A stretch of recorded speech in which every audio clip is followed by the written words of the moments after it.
here's the thing.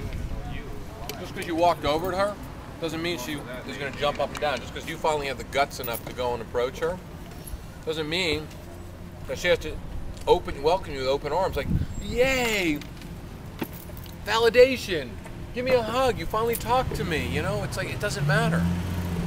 The fact is, you walked over to somebody, there's so many other variables. Her dog could have just had an ingrown toenail that was removed and it's bleeding all over her new carpet. She could have just been, as Patrick said, stood up on a date, right? Tell that story again. I got a full mouth right now. Keep talking. That's okay.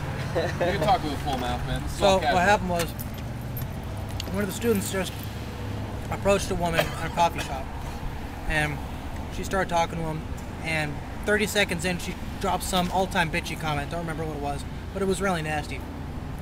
I turned around and started talking to her, found out a little bit about her, and a couple minutes later she comes out with, turns out she just got stood up on a date.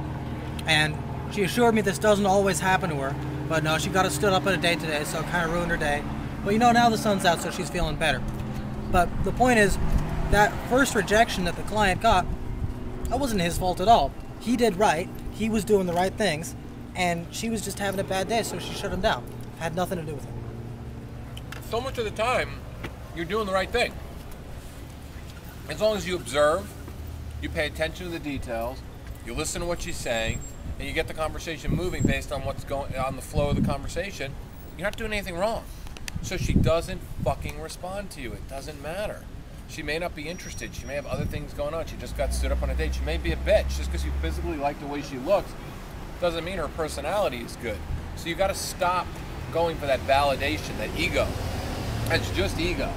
Every single time, man, you walk away from a woman and go, man, this doesn't work. It's just your ego basically telling yourself it doesn't work, because your ego can't handle the fact you got rejected. You didn't get rejected. She just wasn't responding to you. It's called chemistry.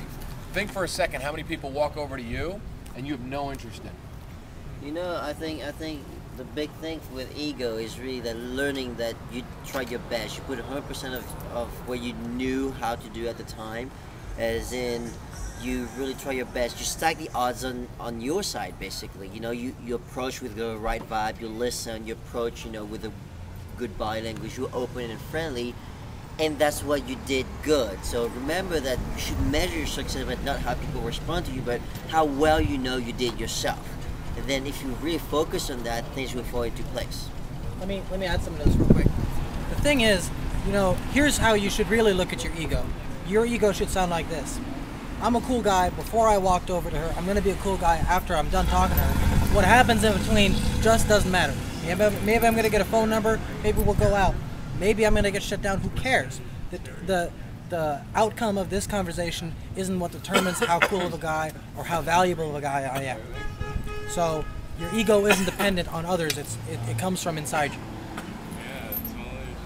And David is dying, so let's do CP on him. Who wants to do CP on him? Heimlich maneuver. Okay.